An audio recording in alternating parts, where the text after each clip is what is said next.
సంజనమ్మ తీసుకోండి మీ ఫ్రెండ్స్ కోసం ఏమైనా స్పెషల్ గా ప్రిపేర్ చేయమంటావా అమ్మా? స్పెషలా? అంటే మను మీద మా ప్రేమ మీద అన్నయ్యకి కోపం పోయిందా? అరే ఇంకెక్కడ కోపం అమ్మా, ఫామ్ హౌస్ లో నువ్వు ఇచ్చిన డోస్ కి మా అందరికి తడిసిపోయిందమ్మా. అవునమ్మా, తడిచిన పాయింట్ ఇంకా ఆరలేదు. నిజం చెప్పాలంటే 4 రోజులు బతికించాలంటూ కాలం గడుపుతున్నావు అమ్మా.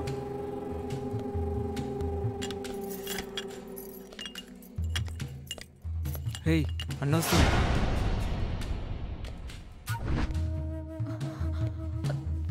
అన్నయ్య, మను ఏదో తెలియక వచ్చేసాడు అన్నయ్య. క్షమించి వదిలేసే అన్నయ్య. ఏం చెయ్యకన్నయ్య. ఒంటో సీము నెత్తురు ఇంకిపోయినాదా లేక పౌరుషం చచ్చిపోయినాదా? ఏందే వాడిని వదిలేది? వాడిని వాడి ఫ్రెండ్స్ ముక్కలు ముక్కలు కింద నరికేస్తా.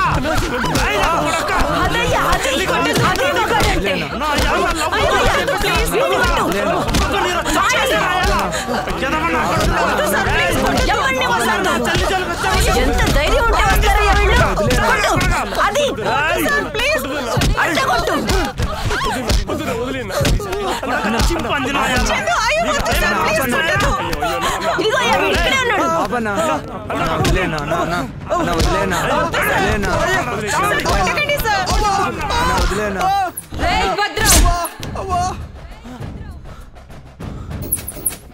ఇంటికి కాబోయే అల్లుడి మీద చేయి చేసుకుంటావా?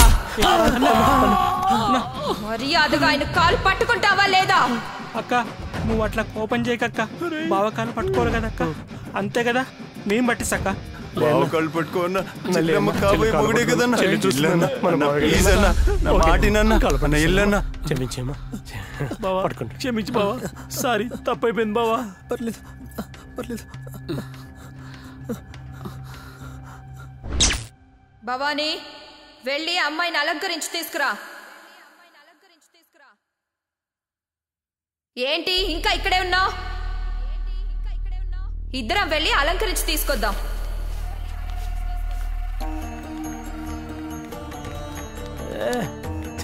జీవితం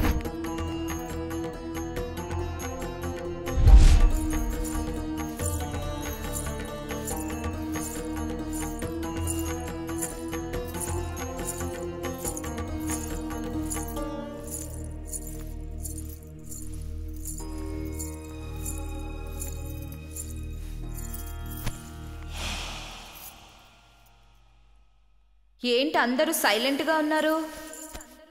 ఏం మను, అమ్మాయి నచ్చిందా? ఇప్పుడే బాగా చూసుకో. మొహమాట పడ్డావంటే జీవితాంతం బాధపడాల్సి ఉంటుంది. నచ్చినట్టేగా? భద్రం, పెళ్లి చూపులు అయిపోయాయి. మరి కట్న కానుకలు ఏవిస్తావో చెప్పు. అన్న చెప్పేదేముందమ్మా, ఏది అడిగితే అది ఇస్తాడు. అయితే ఇంకే ఉంది, పెళ్లి చూపులు అయిపోయాయి, కట్న కానుకలు అయిపోయాయి.